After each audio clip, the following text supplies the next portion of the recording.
예배 때 화장실 가는 걸 참는 게 어렵기 때문에 그 타는 갈증으로 목마르고 예배에 참석하는 거죠. 그런 말씀을 전해야 되는데 하는 그런 늘 도전이 마음에 있습니다. 우리 교회 와서 주일날 또 새벽 예배 이렇게 해도 길어야 30분 이런 말씀밖에 전할 수 없는 게 늘 안타깝고, 그래서 우리 수요 예배 때는 그래 적어도 1시간 시간에 구애받지 말고 1시간 반, 2시간 이렇게 말씀을 나눌 수 있어야지, 그래야지 좀 덜 미안하지, 이런 마음이 있었는데 복수의 집사님들로부터 설교 좀 짧게 해달라는 요청이 있었습니다. 그런데 오늘 요한일서 3장의 말씀을 대하면서 과연 그게 가능할까? 예, 오직 성령의 은혜로 그 모든 것 가운데 은혜가 함께하는 줄 믿습니다. 사람은 선할까요, 악할까요? 오늘 3장은 굉장히 중요한 두 가지, 우리 신약 성서 전체를 관통하는 두 가지 질문을 우리에게 던지고 있습니다. 하나는 사람의 본성이 선한가 악한가 하는 질문이죠. 2500년 전에 동아시아에 살았던 순자라는 사람은 인간의 본성은 악하다고 봤습니다. 그 이유는 어린아이들, 젖된 어린아이들도, 말을 갓배운 어린아이들도 거짓말을 하기 때문이죠. 실제 발달심리학이나 인지과학을 하는 사람들에 의하면 아무도 거짓말을 가르쳐주지 않아도 사람은 자연스럽게 나이가 들면서 거짓말을 시작한다는 겁니다. 그런 거짓이 우리 안에 있다는 거죠. 반면에 동시대를 살았던 맹자는 사람은 선하다고 봤습니다. 왜냐하면 우물가에 걸어가는 아이를 우물에 빠지는지 안 빠지는지 지켜보는 사람은 없다는 거죠. 그 누구라도 아이가 우물에 빠지지 않도록 구한다는 겁니다. 그래서 불인인지심이라고 하는 참아하지 못하는 마음이 우리 마음의 뿌리가 되는데, 그것이 선함이라고 그렇게 봤습니다. 우리가 믿는 우리의 성경은, 주님의 말씀은 우리 인간의 본성에 대해서 뭐라고 말씀하고 있습니까? 그것이 오늘 요한이 우리에게 주는 도전이죠. 또 하나 큰 도전이 있는데, 그것은 우리의 삶을 규정하는 선함이라고 하는 것. 선함이라고 하는 것은, 악함에 대항하는 선함이라는 것은 우리의 존재에서 나오는지 우리의 행위에서 나오는지 하는 질문이죠. 착한 사람이 나쁜 짓을 하면 그것은 나쁜 짓일까요, 착한 짓일까요? 그 사람은 착한 사람일까요, 나쁜 사람일까요? 쉽지 않은 질문을 주고 있는 겁니다. 콜롬비아에 에스코바르라고 하는 마약 왕이 살았죠. 아주 역사적인, 세계 최고의 마약 왕으로 군림했던 그런 코카인의 제왕이죠. 그 사람이 미국에서 연간 수백억 달러를 80년대, 지금 30-40년 전에 벌어들이는 세계적인 초거부였죠. 한때 그 사람의 마약 수입이 그 콜롬비아 전체 국가 수입보다 많았다고 합니다. 근데 그 사람이 자기 고향에서는 병원을 짓고 아픈 사람들을 치료해주고 가난한 사람들에게 집을 지어주는 선행을 끝없이 베풀어서 고향에서는 영웅인 거죠. 그 사람은 착한 사람입니까, 나쁜 사람입니까? 수천만 명의 삶을 파괴하고 수많은 범죄를 저질렀는데 역시 수십만 명의 사람들에게 선행을 베풀었죠.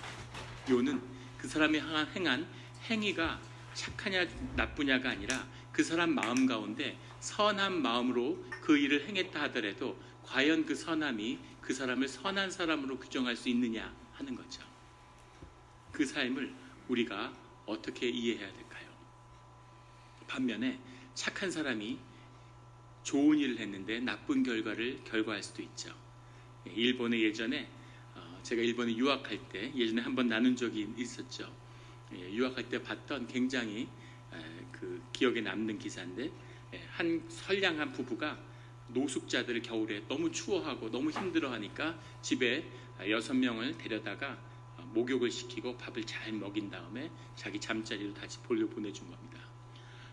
그 사람들이 몇 년 만에 씻은 다음에 체온이 떨어져서 겨울에 자다가 저체온증으로 사망한 거죠. 그 사람들은 정말 좋은 뜻으로 정말 착한 마음으로 그 일을 했는데 결국은 사람을 죽인 게 된 겁니다. 그래서 이것이 살인방존이 아니냐 하는 논란이 뜨거웠죠. 착한 사람이 했지만 결과적으로 나쁜 행동, 나쁜 사람이 행하는 착한 행동, 착한 사람과 나쁜 사람, 나쁜 행동과 좋은 행동의 구분은 무엇인가 하는 큰 도전이 우리 앞에 있는 거죠. 오늘 말씀해 보면 3장 1절에 보라, 아버지께서 어떠한 사랑을 우리에게 베푸사 하나님의 자녀라 일컬음을 받게 하셨는가? 당당하게 세상을 향하여 선포하는 겁니다. 아버지께서 우리에게 주신 사랑을 한번 봐라, 이렇게 말하는 거죠. 우리가 그러하도다. 그러므로 세상이 우리를 알지 못함은 그를 알지 못함이라. 예수 그리스도와 성령의 함께 하심을 이해하지 못하는 자들은 우리 그리스도인들, 우리 그리스도의 공동체를 결코 이해할 수 없다. 이런 자랑스러운 선포인 거죠. 너희들이 예수님을 모르는데 우리의 삶을 어떻게 할 수 있겠느냐? 성령을 이해하지 못하면 오늘 말씀이 주는 그 깊은 도전의 뜻을 알기 어려운 겁니다. 이 말씀이 어려운 건 3절에 주를 향하여 이 소망을 가진 자마다 그의 깨끗하심과 같이 자기를 깨끗하게 하느니라. 성령이 임한 자들은, 주의 자녀들은 주님이 깨끗하심처럼 우리도 깨끗하다는 거죠. 그런데 4절에는 죄를 짓는 자마다 불법을 행하나니 죄는 불법이라, 이렇게 이야기하는 거죠. 죄를 지어도 불법이 아니다 라는 주장이 기독교 안에 팽배했었습니다. 나스틱이라고 하는, 그노시스주의자라고 하는 초기 기독교의 이단 분파들은 우리가 설령 죄를 짓는다 하더라도 불법이라고 하는 건 노모스가 아니라 아노미안이라고 하는, 율법을 해쳤다는 게 아니라, 계명을 해쳤다는 게 아니라 우리의 본성을 해쳤다는 거죠. 그래서 우리의 본성은 주님의 속량함을 받았기 때문에 우리의 본성은 결코 손상될 수 없어. 우리가 어떤 행위를 해도 행위에 손상받는 게 아니야. 따라서 우리는 늘 죄를 짓고 살지만 우리의 본성은 늘 주님처럼 깨끗해, 이렇게 주장했던 거죠. 그 주장에 대해서 요한은 터무니없는 소리 하지 마, 이렇게 얘기하는 거죠.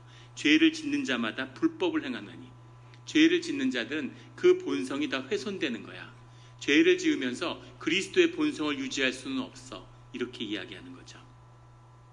그리고 6절에는 그 안에 거하는 자마다 범죄하지 아니하나니 범죄는 하는 자마다 그를 보지도 못하였고 그를 알지도 못하였느니라. 너희들이 만약에 범죄를 한다면 그리스도를 모르는 거야. 그리스도가 너희 안에 있지 않은 거야, 이렇게 이야기하는 거죠. 그런데 8절에 가면 또 뭐라고 얘기하냐면 죄를 짓는 자는 마귀에게 속하나니 마귀는 처음부터 범죄함이라. 하나님의 아들이 나타나신 것은 마귀를 멸하려 하심이라. 죄를 짓는 건 본성을 훼손하는 정도가 아니라 너희가 마귀에게 속했음을 보여주는 거다. 그것은 마귀의 자식이다, 이렇게 얘기하죠. 10절에 가면 하나님의 자식과 마귀의 자식이 있어, 이렇게 이야기하는 겁니다. 근데 우리에게 더 큰 도전을 주는 건 9절의 말씀이에요. 하나님께로 난 자마다 죄를 짓지 아니하나니. 모든 사람은 죄를 짓고 그 죄는 본성을 상하게 한다고 4절에 이야기했는데 9절에는 하나님께로부터 난 자마다 죄를 짓지 않는다. 나스틱들은, 그노시스주의자들은 우리는 죄를 짓지 않아, 이렇게 얘기했는데 너희는 죄를 지어, 죄는 본성을 훼손해, 이렇게 이해하고는 다시 하나님께로 난 자마다는 죄를 짓지 않아. 이는 하나님의 씨가 그의 속에 거하며 그도 범죄하지 못하는 것은 하나님께로부터 났습니다. 주께로 난 자는 범죄할 수가 없어, 이렇게 얘기하는 거죠. 그래서 어쩌라는 겁니까? 우리는 범죄하는데 우리 옆에 있는 분을 보면서 마귀의 자녀인지 주의 자녀인지 한번 일변해 보시기 바랍니다. 우리가 죄 없이 살 수 있을까요? 나스틱들은, 그노시스주의자들은 우리는 죄를 짓지 않는다고 주장하고 설령 죄를 지어도 본성은 상하지 않아. 그런데 이 기독교의 복음주의자들은, 복음의 전통에 서 있는 사람들, 우리는 죄를 지어, 정직한 거죠. 우린 죄를 짓습니다. 우리가 죄된 육신을 입고 있는 이상은 죄를 짓는 거죠. 그런데 그 죄를 짓는다 할지라도 그것이 우리의 존재를 손상하는 그런 일들이 되느냐 하는 것이 도전인데, 거기에 대해서도 분명히 그것은 하나님의 씨가 그 안에 있다면 그런 죄를 지을 수 없다, 이렇게 얘기하는 거죠. 그러면서 10절에 이러므로 하나님의 자녀들과 마귀의 자녀들이 드러나나니, 마치 그 행위를 통해서, 그 행위를 보고 마귀의 자녀와 하나님의 자녀를 구분할 수 있는 것처럼 이야기한다는 거죠. 그것이 마음에 큰 도전을 주는 겁니다. 요한이 말하고자 하는 하나님의 의, 하나님의 선하심이라고 하는 건 뭘까 하는 것이 우리에게 도전이 되는 거죠. 저희 아들 현규가 맏아들이죠. 얼마 전에 학교에서 무슨 에세이를 쓰는 숙제가 있다고 그거를 같이 의논하자고 찾아왔어요. 굉장히 같이 의논을 하는데, 내가 이제 수업을 한 학년, 두 학년 위에 선배 형들하고 같이 이제 영어 수업을 듣는 거죠. 그러니까 그 큰 도전이 돼서 아주 열심히 공부하고 그러는데 와서 뭐라고 얘기하냐면 에세이를 쓰는데 미국의 근대사를 공부하면서 거기에 관련된 이렇게 각 세계사와 연관된 사건들을 이렇게 중심으로 해가지고 에세이를 쓰라고 그랬다는 거예요. 그러니까 한국에서 오내니까 당연히 한국 거를 관련해서 쓰라고 얘기하는 거죠. 그래서 저에게 지혜를 구해서 제가 이승만 박사를 주제로 쓰라고 얘기해 줬습니다. 사람을 토픽으로 정해야 된다고 그래서. 이 이유는 이승만 박사야말로 미국에서 가장 환영받을 수 있는 그런 소재가 될 거다. 제가 그렇게 얘기해 줬어요. 왜냐하면 한국에서 구식 교육을 받고 과거를 봤던 사람인데 그 사람이 미국에 와서 신식 교육을 받고 미국에서 최초로 박사학위를 받고 근대 문명을 한국에 소개하고 독립운동을 했고 또 미국에서 목회를 하고 기독교의 지도자였고 한국을 해방시키고 한국의 자유주의 국가를 세운 첫 지도자고 또 미국과 아주 긴밀한 협조를 했던 방공포로를 석봉한 그런 사람이고 미국과 한국이 나눌 수 있는 가장 좋은 것들은 모두 이승만 박사의 이름 가운데 같이 있다. 이승만 박사를 다루면 미국 사람들도 아주 좋아하고 더 좋은 라이팅이 될 거라고 그렇게 제가 얘기를 해줬죠. 제가 굉장히 좋은 아이들하고 별로 공감하는 얼굴들이 아니시네요.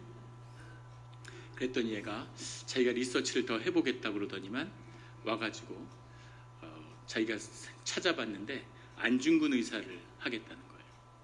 그래서 제가 딴 사람은 몰라도 안중근 의사는 하지 말라고 얘기했어요. 그러니까 걔는 또 안중근 의사를 하고 싶다는 거예요. 그래서 너가 좀 생각을 해봐라. 컨텍스트가 중요한데 지금 미국이 12년째 테러와의 전쟁을 하고 있는데 안중근 의사가 좋은 소재가 되겠냐 좀 생각을 해라. 그렇게 얘기를 했죠. 그러니까 걔가 묻더라고요. 아빠는 안중근 의사가 테러리스트라고 생각하냐고. 그래서 전혀 그렇지 않고 안중근 의사는 군인인데 전쟁 중에 암살을 한 게 아니라 저격을 한 거고 그런 제국주의의 주구를 처단한 거고 당연히 존경받고 의인이고 올바른 인물이고 신실한 믿음의 사람이었고 그리고 죽기 전에 감옥에 갇혀서 안중근 의사에 대한 기록과 그의 말과 그의 모든 행적들은 그가 감옥에 있을 때 일본인 간수들이 기록하고 전한 겁니다. 그가 얼마나 하나님의 사람이고 하나님의 공의와 그 신실하심을 드러내는 삶을 마지막까지 살았는지를 그의 모든 간수들이 그의 글과 그의 기록들을 간직하고 남겼죠. 그가 하나님의 사람이라는 것을 그의 삶이 증거하고 있습니다. 예전에 한국에 들어갔을 때 한국에 들어간 그걸로 안중근 의사의 그 기념관을 이제 인사로 찾아갔죠. 이해하시기 어렵지만 이제 그런 행동을 하면서 살았습니다. 그 안중근 의사의 기념관을 찾았는데 기념관을 이렇게 둘러보는데 그 서거일이었는데도 아무도 사람이 없었어요. 그 뒤에 왔는지 그 전에 왔는지 모르겠지만 제가 머무는 시간에는 한 명도 안중근 의사 기념관을 찾아오지 않는 겁니다. 굉장히 씁쓸하고 그런 마음이 있었는데 근데 그 쭉 기념물들을 보다가 마지막에 안중근 의사 유품 가운데 가족의 사진이 있더라고요. 근데 그 사진을 보면서 갑자기 울음이 터진 거예요. 통곡이 나오기 시작한 겁니다. 그 아이들을 보면서 아주 아이들이 어렸어요. 학교도 가지 않은 그런 어린 아이들을 두고서 두 아들을 두고 먼저 가는 안중근 의사의 마음은 어떤 것이었을까? 제가 얼마나 큰 소리로 서럽게 울었는지 제가 그렇게 눈물을 흘리고 그런 타입은 아닙니다. 근데 막 울었는지 제가 울다가 좀 이상해서 뒤돌아보니까 그 기념관 직원들이 와서 뒤에 서 있더라고요. 무슨 일인가? 후손인가? 뭐 이렇게 생각했는지 모르죠.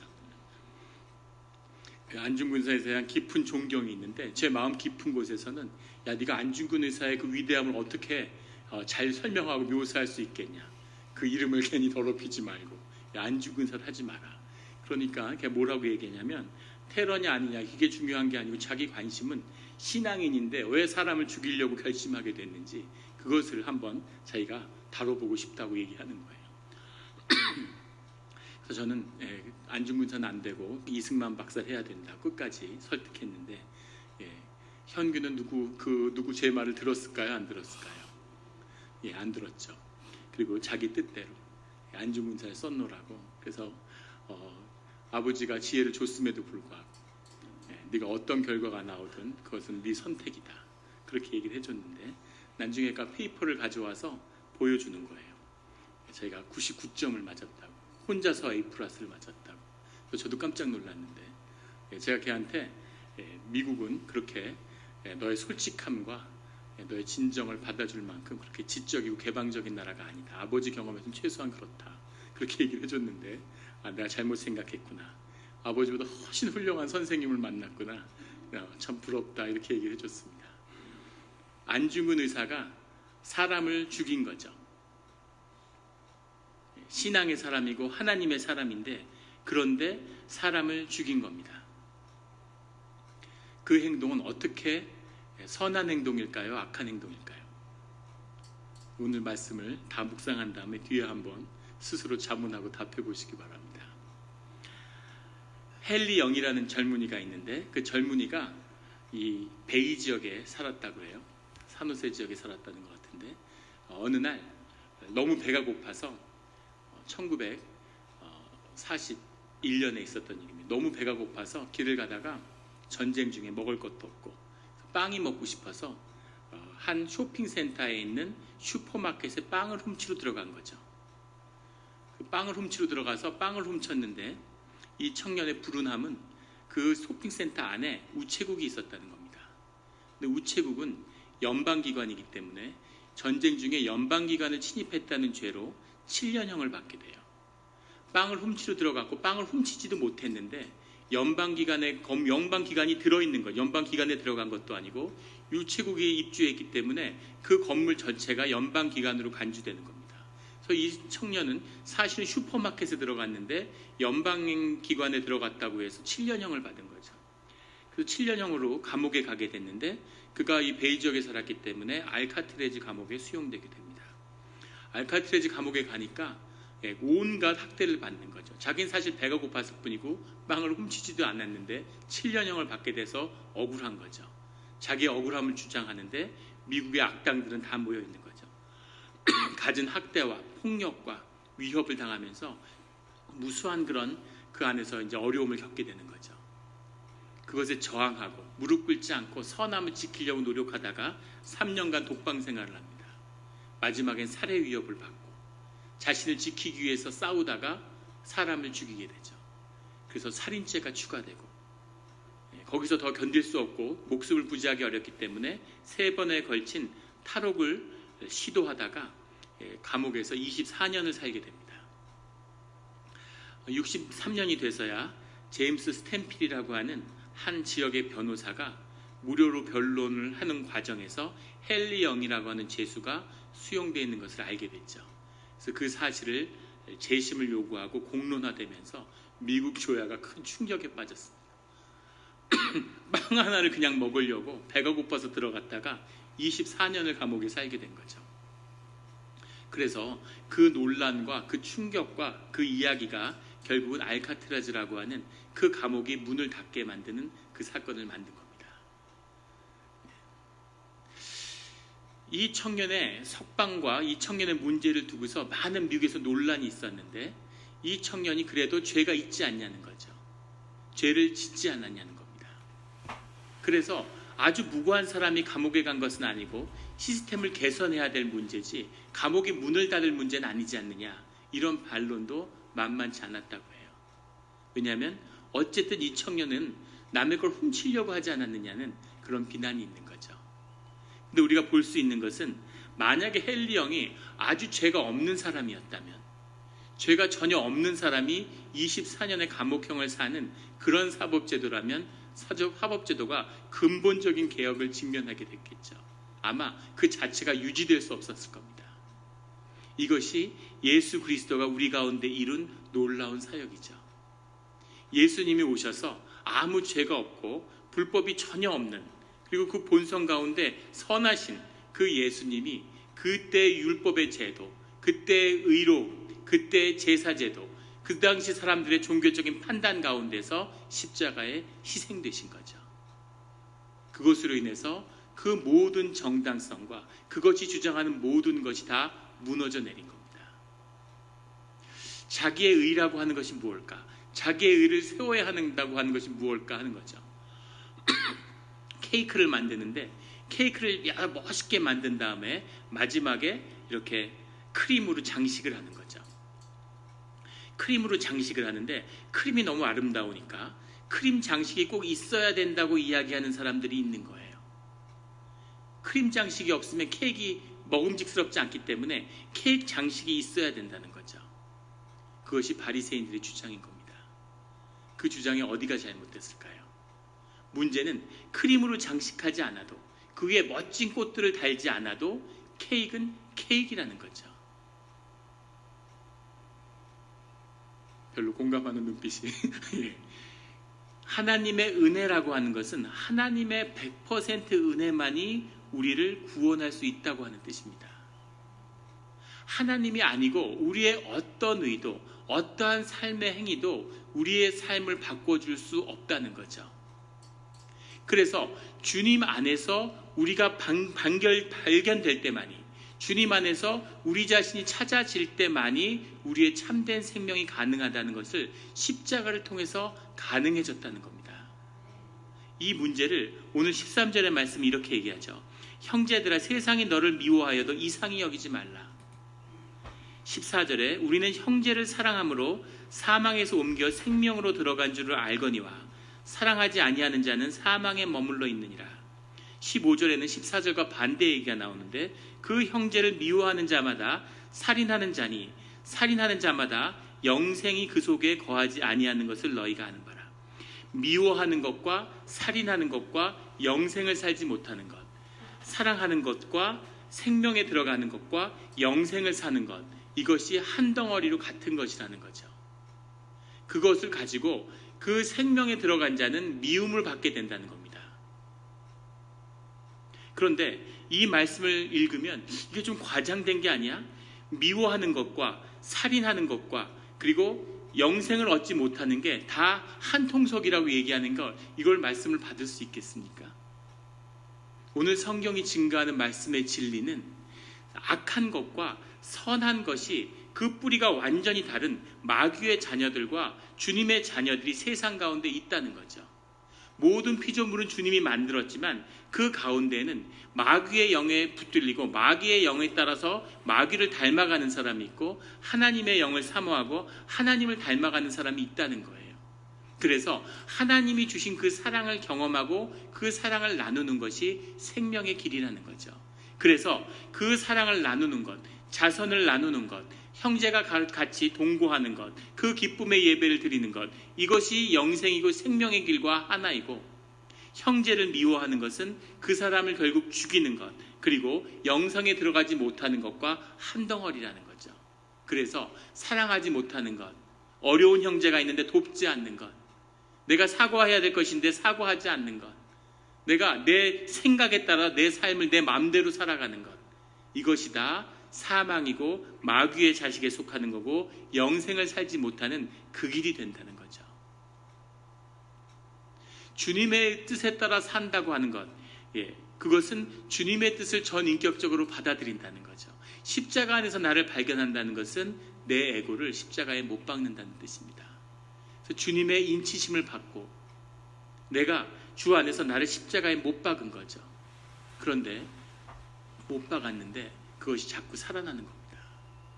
에고는 관계의 산물인데 사람들과의 관계를 통해서 어릴 때부터 내가 만들어 온 건데 못 받고 또 못 받고 겉사람을 미워하고 겉사람을 못 박았는데 그런데 내 겉사람이 또 나타나는 거죠. 나는 완전히 주 앞에서 죽었는데 그런데 그것이 또 살아나는 겁니다. 그것이 우리가 날마다 경험하는 삶의 자리죠. 새벽마다 주님 앞에 십자가에 못 박았는데 여전히 나의 죄된 육신의 문제, 나의 에고의 문제는 내 안에 살아있는 거죠. 그 에고로 하는 일은 결국 마귀에 속한 일이고 영생에 들어가지 못하는 일이다. 이렇게 성경은 말씀하고 있는 겁니다. 그런데 내가 주님에 속하였음을 내가 어떻게 알 수 있을까? 그것은 16절에 나오는 그가 우리를 위하여 목숨을 버리셨으니 우리가 이로써 사랑을 알고 우리도 형제들 위하여 목숨을 버리는 것이 마땅하니라. 너무 강하잖아요. 하나님을 위해서 목숨을 바쳤으니까 내가 하나님을 위해서 형제들 위해서 목숨을 버리는 것이 마땅하다. 그럼 이제 나는 죽어야 될까? 내가 하나님의 이름으로 죽어야 된다는 거죠. 내 자신이 사는 것이 아니라 주님이 살고 내가 죽는 역사가 우리 가운데 있어야 한다는 겁니다. 주 안에서 주님이 주님의 공동체의 역사를, 사랑의 역사를 이루어야지만이 된다. 그래야지만 이 성령이 우리 가운데 역사한다는 거예요. 24절에 그의 계명을 지키는 자는 주 안에 거하고 주는 그 안에 거하시니 우리에게 주신 성령으로 말미암아 그가 우리 영에 거하시는 줄을 우리가 아느니라. 무슨 말이냐면 우리가 자원하는 심령으로 내 자신을 주님 안에 못 받고 주님의 이름으로 선을 행하려고 하면 우리 가운데 성령의 역사가 우리와 함께 하신다는 거죠. 그 위에 역사하신 하나님의 역사가 우리를 위에 만나게 된다는 겁니다.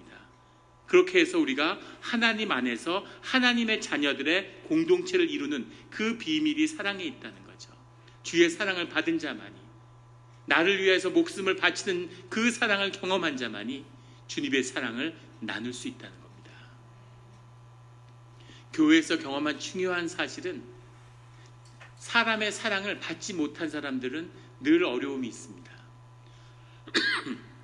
부모와의 관계에서 자존감이 형성되는데 어릴 때 부모의 인정과 사랑을 충분히 못 받으니까 사랑에 목말라요. 사람들한테 사랑을 얻으려고 그래. 사람들한테 잘 보여서 인정을 받으려고 그래. 자존감이 낮으니까 별일 아닌데 상처를 받아. 별일 아닌데 나를 무시했다고 그래. 온갖 문제가 바로 그 낮은 자존감의 문제, 사랑받지 못한 문제라는 걸 알았습니다. 교회 가운데 또 하나 큰 문제가 있는데 주님 안에서 사랑을 많이 받은 사람들, 주님 안에서 아니 부모의 사랑을 많이 받은 사람들이 큰 문제라는 것도 알았죠. 부모에게서 사랑을 많이 받고 자란 사람들은 자기 아이가 소중하다는 걸 아는데 자기 문제에 집중하고 부모에게 받은 사랑이 너무 당연하니까 그 사랑은 당연히 세상에서 얻어야 된다고 생각해요. 결혼을 하면 남편이 나를 아버지나 어머니처럼 나를 사랑해줘야 돼. 사람들이 나를 아버지 어머니처럼 사랑해줘야 돼. 나밖에 모르는 거죠.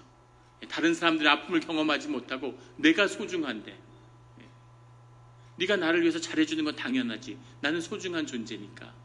그래서 가는 곳마다 관계가 파괴되고 삶이 어려워지고 외롭고 고립되는 거죠. 부모의 사랑을 안 받아도 문제, 받아도 문제. 그것이 인간의 삶의 자리라는 것을 적나라하게 보게 됩니다. 우리의 삶의 문제, 사랑의 문제를 풀 수 있는 그 비밀은 성령님의 내주하는 성령님의 역사를, 예수 그리스도의 사랑을 만나는 것밖에 없죠. 저도 5남매 막내로 자랐어요. 항상 형이 중요하고 종손이 중요하고 형을 빛나게 하기 위해서 모든 사람은 엑스트라인 거죠. 엮이는 가정의 대표적인 그런 자리에 섰습니다. 계속 눈치를 보는 거죠. 엮이는 가정에선 희생양이 나오는데 희생양이 되면 안 되기 때문에 늘 눈치 보는 법을 배우고 자기의 맡겨진 형제의 역할에 충실해야 되는 거예요. 아시겠지만 저는 점잖은 사람입니다. 사실 형이 까불어요. 근데 항상 아유 우리 장남은 점잖어. 쟤는 이렇게 까불지? 이렇게 되는 거죠. 그러니까 나는 점잖은데 까불이 역할을 해야 돼. 막내니까. 그 얼마나 사는 게 힘듭니까? 맞지도 않는 까불려고 그러니까. 저 녀석은 애가 아주 가벼워. 보시겠지만 제가 가벼운 사람이 아니잖아요. 별로 움직이는 것도 좋아하지 않습니다. 그런데 자꾸 까불고 움직이고 막 이렇게 까불어야 돼요. 부모의 사랑을 받고 싶고 관심을 받고 싶고 자기 지위 역할을 충분히 만족시켜서라도 관심을 받고 싶은 거죠. 소금물을 마시는 것처럼 관심을 아무리 끌어도 그걸로는 채워지지 않는 삶의 자리가 있다는 걸 나이가 들수록 경험하게 되는 거죠. 그걸 채우는 유일한 길은 예수 그리스도의 사랑을 만나는 겁니다. 상상할 수 없는, 감당할 수 없는 그 사랑이 채워질 때 내 삶이 채워지는 거죠. 부모가 사랑 안 해줘도 돼. 남편이 뭐 사랑 안 해줘. 내가 사랑을 주는 거죠. 그 사랑이 나눠지는 겁니다. 그 사랑을 받을 때 교회에서 부부가 이민 와서 집사 부부가 싸워서 이혼을 한 거예요. 아이들이 그 상처를 받죠. 부부가 이혼을 하면 자녀들이 자기들 때문에 이혼했다는 그런 죄의식을 갖게 된다고 그러잖아요. 그리고 싸우고 소리 지르는 모습을 보면서 애들이 큰 상처를 받았죠. 아이들은 집을 떠나고 학교를 공부하기 위해서 남편과는 헤어지고 남편을 죽이고 싶은 그런 증오심이 들고 그렇게 자녀들이 원망스럽더라는 거죠. 자녀들이 같이 안 살려고 그러는 거죠. 기도하면서 주님을 깊이 영접하고 주님의 사랑을 경험한 겁니다. 통곡이 터지고 그리고 자기 자신을 돌아보게 되는 거죠. 그리고 너무 미안한 마음이 들더라는 겁니다. 처음엔 원망하고 죽이고 싶고 가방 속에 어떤 날은 칼을 어떤 날은 망치를 넣어갖고 다녔대. 길에서 전 남편을 만나면은 그 자리에서 때려 죽이려고 그런 마음으로 살았다는 거죠. 그런데 그 마음이 녹으면서 고마웠던 기억도 나고 미안한 기억들이 더 많더라는 거예요. 그러면서 자기 마음에서 그걸 다 풀어주는 거죠. 신기한 건 그게 다 풀어주고 자식들에게도 미운 마음이 어려운 시기에 딸들이 나를 돌아보지 않았어. 그런데 그게 아니라 딸들에게 너무너무 미안하더라는 거예요. 그런데 전화를 해도 안 받고 녹음을 남겨놔도 전화도 안 오는 거죠.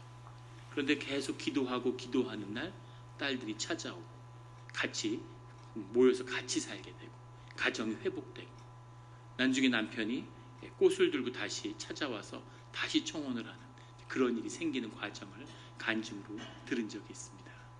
내 생각으로는 내 삶의 것으로는 해결할 수 없는 그 일들이 주님의 은혜로 이루어지는 거죠. 그 삶을 그 사랑을 나누려고 하는 것, 나누는 것, 그것이 나누어질 때 성령의 역사가 우리 가운데 함께하고 움직이신다는 겁니다. 그것이 내 안에 있지만 그것이 내 안에 내주하고 있지만 그것을 내가 자원하는 심령으로 나아가서 우리의 사랑을 받은 사랑을 실천하려고 할 때 교회에서 내 마음 가운데 성령이 있고 뜨거워지는 마음이 있지만 그것이 역사하려고 할 때는 우리가 잡초 한 포기를 뽑고 화장실에 떨어진 휴지 하나를 줍고 우리 공동체에게 내가 무슨 찹쌀떡이라도 하나 대접해야 되겠다 이런 마음을 삶으로 나타날 때 그때 성령의 사랑이 성령의 기름 부음이 성령의 역사가 공동체를 주님의 임재 가운데 함께하게 한다는 거죠. 그것이 함께할 때에 우리가 죄로부터 우리의 본성이 지켜지는 겁니다. 우리의 죄는 육신에 타락되어 있고 우리의 본능은 짐승 같은 본능을 갖고 살고 있죠. 내 마음을 깊이 들여다보면 여전히 아주 비루하고 잔인한 그런 인간성의 그런 더러운 측면이 있는 걸 보게 돼요. 하지만 우리가 공동체로 묶여 있으면 그 안에 성령의 역사와 하나님의 임재가 우리를 그런 비루한 삶으로 이끄는 것이 아니라 성령의 아름다운 삶으로 채워주신다는 거죠. 이것이 공동체의 비밀입니다. 레드우드 나무가 100m가 넘어가는데 세계 가장 큰 나무 100m 이상 되는 나무 1위부터 10위 안에 사이에 있는 나무 중에 6그루가 우리 캘리포니아 안에 있다고 그러죠. 그 레드우드 나무가 100m를 솟는데 뿌리가 1m밖에 안 된대요. 혼자 있으면 쓰러지는 거죠. 그런데 여러 수백 개의 나무들이 군집하기 때문에 뿌리가 얽혀가지고 그것이 2000년, 3000년을 자라서 105m, 106m가 자라나는데도 쓰러지지 않고 버티는 거죠. 그것이 공동체의 비밀입니다. 내 혼자 경건하고 내 혼자 의로우면 결국 마귀의 자녀가 되는 거예요. 주님의 사랑이 담기는 그 그릇이 공동체이기 때문에 그 사랑을 나누고 그 삶을 나누는 그런 공동체가 될 때만이 이 안에 주님의 사랑이 역사하고 움직이는 거죠. 그 삶을 누리라고 하는 교회의 신비와 공동체의 신비를 누려서 아는 자만이 오늘의 말씀의 의미를 아는 거죠. 머리를 생각하면 풀수록 난제입니다. 한없는 미궁에 빠져들죠. 이게 도대체 무슨 소리를 하는 건가? 그런데 삶으로 살아본 자라면 공동체를 위해서 희생하는 자라면 그 사랑을 경험하고 나누는 자라면 이 말씀의 의미가 무엇인지를 아는 거죠. 이 말씀엔 능력이 있습니다. 21장에 우리 마음이 우리를 책망할 것이 없으면 마음 가운데 자원하는 심령으로 주님 앞에 떳떳함으로 설 수 있으면 그러면 하나님 앞에서 담대함을 얻고 심령이 담대해야 된다는 거죠. 22절에 무엇인지 구하는 바를 그에게 받나니 그때 간구하는 기도는 하나님이 다 들어주신다는 거예요. 이것은 섭리입니다. 공동체의 비밀은 여기에 있는 거예요. 잘 되면 다 잘 되고 안 되면 다 안 됩니다. 주변에 잘된 분 있는지 한번 보세요.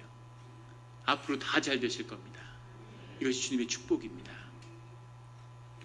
나다니엘 호손이라는 사람이 큰 바위 얼굴이라고 하는 그런 책을 썼어요. 이야기죠. 거기 이야기에 보면 어니스트라고 하는 미국의 시골에 한 청년이 있는데 어려서 어머니하고 같이 큰 바위 얼굴을 올라서 그 얼굴을 보게 됩니다. 근데 어머니가 뭐라고 얘기하냐면 이 큰 바위 얼굴에는 신비가 전해지는데 이 큰 바위 얼굴을 닮은 사람이 나타나게 될 거라고 이야기하는 거예요. 그 사람은 사랑이 가득하고 겸손하고 자비가 있고 생명의 권세가 있고 아주 너무너무 멋진 그런 사람이라고.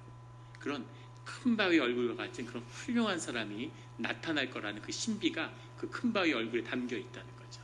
큰 바위 얼굴을 보고 큰 바위 얼굴을 찾으라는 어머니의 말씀을 어릴 때 듣게 되죠. 어니스트가 매일마다 시간 날 때마다 자기 마을 뒷산에 올라서 큰 바위 얼굴을 바라보는 겁니다. 그 얼굴을 기억하고 큰 바위 얼굴의 사람을 찾아야지.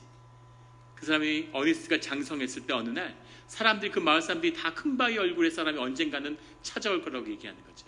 그 마을 출신이 밖에 나가서 큰 부자가 돼가지고 그 부를 이루고 고향에 찾아온 거예요. 고향에 투자를 하고 많은 일자리를 만들고 사람들을 고용하니까 사람들이 큰 바위의 얼굴이 돌아왔다고 열광하는 겁니다. 그 얘기를 듣고 어니스트가 얼마나 가슴이 뛰었겠어요. 어머니가 말한 큰 바위 얼굴의 사람이 드디어 돌아왔구나. 시장에 나가서 쳐다보고 있는데 그 부자가 차를 타고 딱 지나가는 거죠. 길거리에 거지가 동냥을 하니까 주머니를 이렇게 뒤지더니 이 동전 몇 개를 이렇게 들어가지고 휙 집어 던지고 가더래요. 그걸 보면서 어니스트가 저 사람은 큰 바위 얼굴의 사람이 아니야. 큰 바위 얼굴 사람은 따뜻하고 겸손한 사람인데 저렇게 가난한 사람을 멸시하고 얼굴도 쳐다보지 않고 돈을 던져주는 저런 사람은 큰 바위 얼굴 사람일 리가 없지 하고 체념하게 되는 거죠. 그 다음에 더 큰 바위 얼굴을 늘 바라보면서 큰 바위 얼굴이 찾아오기를 원했는데 그 지역에서 큰 정치 유세가 있어서 정치 지도자가 찾아온 거죠. 정치 지도자가 사람을 열광시키고 그 말하는 말마다 구구절절히 의롭고 옳은 거예요. 사람들이 저 사람이야말로 우리의 지도자고 큰 바위 얼굴이라고 열광하는데 어니스트가 가만히 보니까 매일 큰 바위 얼굴을 쳐다봤으니까 큰 바위 얼굴인가 하고 쳐다보는 거죠. 근데 그 얼굴에 거짓이 가득하고 그 얼굴 가운데 진실함이 없는 거예요. 저 사람 큰 바위 얼굴이 아니구나 이렇게 생각하는 거죠. 유명한 장군이 유명한 작가가 세상의 명사들이 그 마을을 지나갈 때마다 어니스트가 쫓아가서 계속 지켜봤지만 큰 바위 얼굴은 아니었던 거죠. 나이가 들어서 흰머리가 되고 큰 바위 얼굴을 이제 자기 삶에서 볼 수 있으려나 그런 생각을 하고 있던 시절에 어느 시인이 그 마을을 찾아오게 됩니다. 혹시 그 시인이 자기가 평생 기다렸던 큰 바위 얼굴인가 하고 그 사람을 만났는데 그 시인이 눈을 반짝이면서 이 어니스트를 보고 이야기하는 거죠. 눈물을 흘리면서 평생 큰 바위 얼굴을 찾아왔는데 드디어 큰 바위 얼굴을 찾았군요 하고 이야기하는 거죠. 큰 바위 얼굴을 사모하고 큰 바위 얼굴을 기다리고 큰 바위 얼굴을 마음에 담으니까 그의 평생에 그의 일생이 이 어니스트라는 주인공의 그 삶을 통해서 자기의 삶에 큰 바위 얼굴을 이뤄낸 거죠. 우리가 예수 그리스도를 따르는 삶은 이와 같을 겁니다. 내가 어떻게 하지만 꿈이 있는 거죠. 예수 그리스도를 사모하고 그렇게 살기를 소원하고 늘 그렇게 살려는 선택을 결단하는 그 삶 가운데 우리가 언젠가는 그리스도를 닮은 오늘 2절에 나오는 3장 2절에 사랑하는 자들아 우리가 지금은 하나님의 자녀라 장래 어떻게 될지는 아직 나타나지 아니하였으나 그가 나타나시면 우리가 그와 같을 줄을 아는 것은 그리스도가 나타나면 우리가 그리스도와 같을 줄을 아는 것은 그의 참모습 그대로 볼 것이기 때문이니 우리의 삶과 우리의 공동체와 우리의 믿음과 우리의 신앙이 그리스도를 만나고 그리스도를 살게 하는 그 일들이 우리 가운데 일어날 거라고 하는 그 선포입니다. 이런 그리스도를 마음에 품는 큰 바위 얼굴이 우리 가운데 나타나는 주님의 놀라운 사랑과 능력으로 그 하나님의 성스러운 씨앗이 우리 가운데 열매 맺는 우리가 구하는 모든 것이 주 안에서 성취되는 그런 공동체와 그런 빛나는 삶의 주인공들이 다 되시기를 그 모든 증인이 서로를 향한 증인이 되기를 예수 그리스도 이름으로 축원합니다. 기도드리시겠습니다.